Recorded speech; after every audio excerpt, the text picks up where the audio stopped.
Hello. हाँ hello बोल गे। हाँ बाबू फोनवा काहे ना उठा रही है?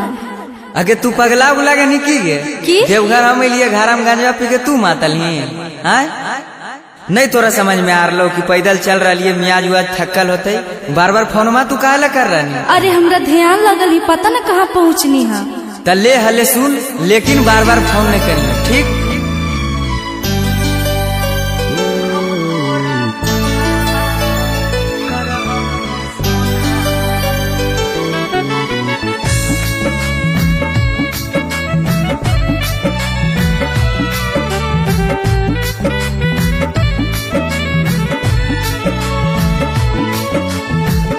Mixed by Shivam Suman.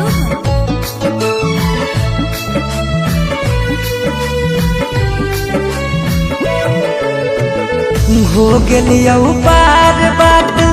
सुने गे जनुआ बोडा दया पाना बिहार के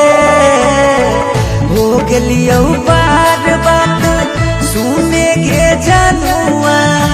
बोडा दया पाना बिहार के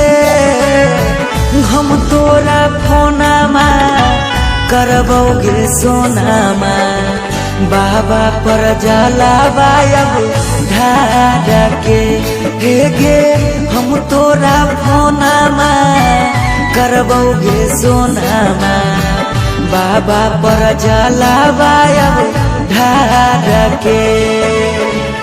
हम तोरा फोनमा करबोगे सोनामा बाबा पर जलावायब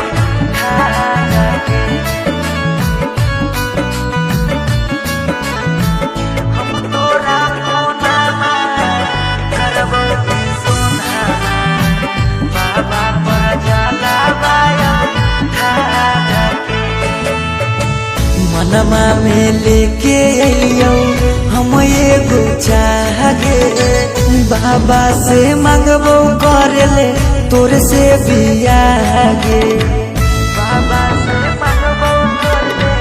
तोर से बियागे मनमा में लेके अइयो हम एगो चाहगे बाबा से मांगबो करेले तोर से बियागे सुनो हखिन राजी सबके गे बाबा भगत आइल दारा बार के सुनो हखिन राजी सबके गे बाबा भगत आइल दारा बार के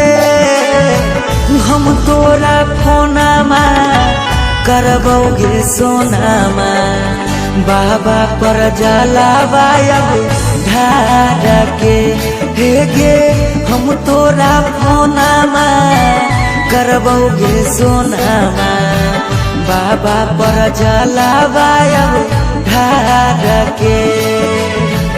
हम तोरा फोनमा करबोगे सोनामा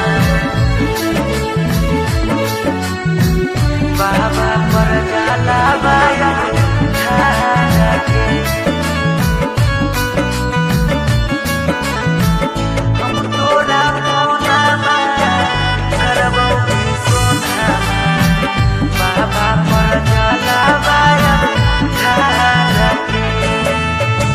फोनमा करके नहीं हमरा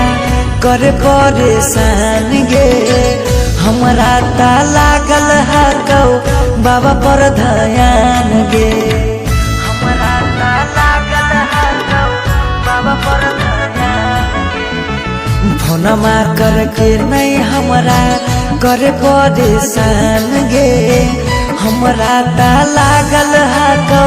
बाबा पर ध्यान गे पीयू सौरभ सुमन अबौला उठा के फिर देखिए चमत्कार गे पीयू सौरभ अंकित अतौला उठा के फिर देखिए चमत्कार गे हम तोरा फोनमा करबोगे सोनामा बाबा पर जलावायब ढार के हे गे हम तोरा फोनामा करबोगे सोनामा बाबा पर जलावायब ढार के।